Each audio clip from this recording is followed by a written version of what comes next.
Hello my dear lovely people.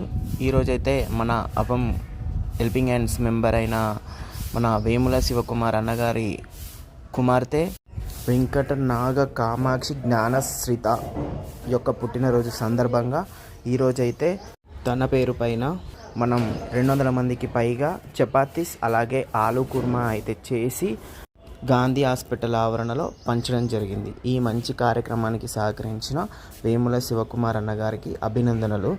Many more happy returns of the day Gnanasritha. Have a colourful day. ఈ video చూసిన ప్రతి ఒక్కరి ఆశీస్సులు జ్ఞానశ్రితపై ఉండాలని దేవుణ్ణి ప్రార్థిస్తున్నాను.